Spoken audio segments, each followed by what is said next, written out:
Former President Donald Trump launched a scathing attack on New York Attorney General Letitia James, labeling her as incompetent, and denounced his ongoing fraud trial as a disgrace. This comes in the wake of a partial gag order imposed on him by a state Supreme Court judge. Trump also directed his criticism towards Judge Arthur Engoron, who had ordered the removal of his online attacks against his own clerk. Trump alleged that the judge was involved in election interference, suggesting he was following orders from national Democrats. He remarked, "They fabricated a fraudulent case with a judge who already knows the outcome. He's a Democrat judge, to be fair. His hands are tied." Trump expressed frustration, stating, "He's under the Democrats' control, and it's regrettable." Following this heated statement, Trump left the courthouse, amid a contentious day in court where his legal team managed to undermine the credibility of the Mazars firm accountant responsible for his financial records. He expressed a desire to be on the campaign trail, even though he voluntarily appeared in court for the third consecutive day. Trump complained, "I'd rather be in New Hampshire, South Carolina, or Ohio, among other places. But I'm stuck here because of a corrupt attorney general who collaborates with the DOJ in Washington to keep me occupied." Wednesday marked Trump's third consecutive day in court, where he once again criticized his adversaries. The judge had imposed a limited gag order, instructing Trump not to personally attack court staff and to remove any disparaging, untrue, and personally identifying posts.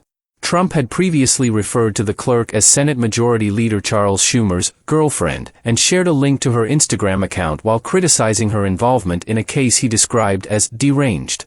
He also had harsh words for Letitia James, calling her a monster and a deranged lunatic. The judge sternly warned that failure to adhere to the order would result in severe sanctions.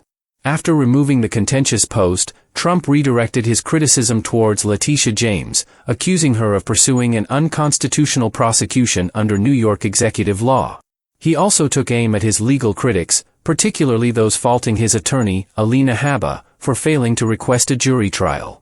Trump repeatedly decried the trial's fairness, emphasizing Judge Engoron's role in determining James' request for $250 million in damages, branding it a disgrace.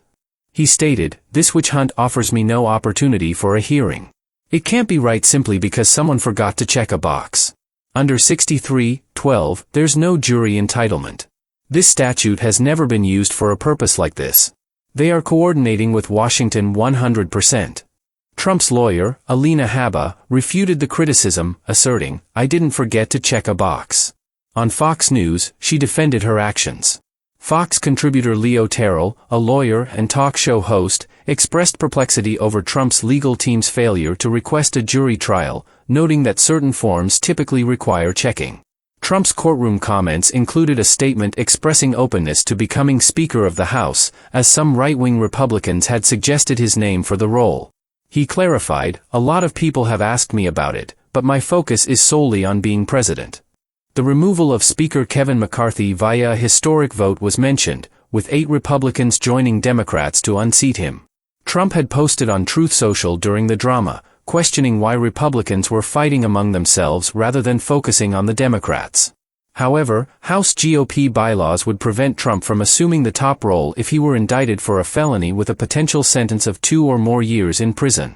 Several Republican representatives voiced support for Trump as Speaker, but his recent indictments raised concerns. Trump faced 4 indictments in the past 6 months, including federal cases related to classified documents and his involvement in challenging the 2020 election results and the January 6, 2021 Capitol riot. The race for the next Speaker of the House remained uncertain, with Majority Leader Steve Scalise and Judiciary Chair Jim Jordan emerging as frontrunners. Representative Kevin Hern and Whip Tom Emmer also expressed interest in the role and began gauging support among rank-and-file offices. For the complete story, please visit link to the full article.